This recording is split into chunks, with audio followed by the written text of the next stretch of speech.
I want to ask you a question about the Bucs and what we saw with the Patriots last night. I thought that I agree with what you were saying about the Patriots. I thought they played fantastic on the defensive side of the ball. I thought that injury to Jonathan Jones might have been the reason that the Bucs won because Brady went right after Bethel immediately, knowing one, he's not a cover guy. Two, he's coming cold off the bench. He's only been playing special teams the whole game, and Antonio Brown just cooked him, right? But I thought overall the Patriots played fantastic defense. So my question to you is, did Belichick just essentially write the write the whole playbook, the blueprint for the way that teams are going to defend Tampa Bay from a passing standpoint moving forward? He never showed him the same look pretty much throughout the entire game. He tried and did his best to force Tom Brady to make adjustments post snap. And I thought Brady looked as harried as I've seen him look in a while.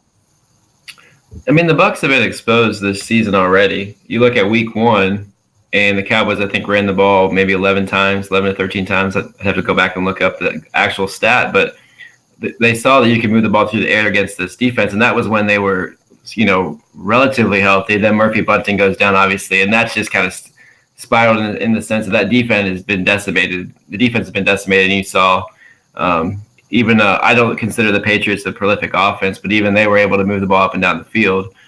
And then to your point, it seemed like Brady was flustered a little bit. I think some of that could have been just the emotions of the week. As much as they tried to downplay it, he looked like completely worn out, completely gassed when they were doing those interviews. He did. And I think that played some of there's just a lot of factors that played into him not playing well.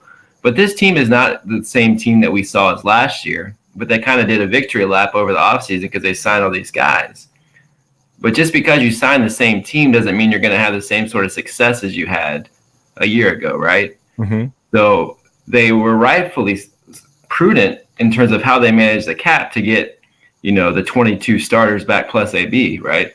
Yeah. But it is in the situation, you know how the NFL is. There's so many factors. You have to be an elite team, and then you have to have a lot of good fortune.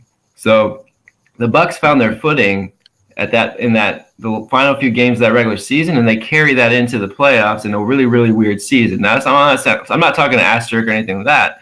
I'm just saying this is a different season, and this is not right now. I wouldn't say this is a Super Bowl team, but they have plenty of time to fix it. But you can't convince me that the team I've seen, even though they're sitting at 3-1, they're very fortunate to be 3-1. Even that Falcons game was close. They let the Falcons back in, and then of course you have some pick sixes that Matty Ice throws, and that's a wrap. So they have a lot to clean up, and they're already really beat up. You got Richard Sherman, who was playing Madden 4 days ago, and he doesn't play Madden. He actually literally told me that in an interview. I love Richard Sherman. He's one of my favorites. It was a year he was on the cover too. He said, "Man, I really don't play Madden." Yeah, I love him, but he looked. I mean, it's not fair to you throw him out there. He's playing, I think, 98% of the snaps, and yeah, it was crazy. So I think we'll see an improvement. But if the Bucs fans are thinking that's the Richard Sherman from the Legion of Boom days, like those days are not there anymore. So I think what you're hoping is some sort of a mix between, I think, how he played in 2018 before that injury, or 2019 before the injury, because last year he played, I think, 6-7 games for the Niners, dealing with a calf injury. So they're just desperate in terms of they signed all those guys, they have all that depth, and it's already decimated. We're heading into week 5, right? So yeah. I don't know where it goes from here. They're lucky that they've been forced in these close games to pull them out, but I just don't see this right now as a team that's headed to the Super Bowl again.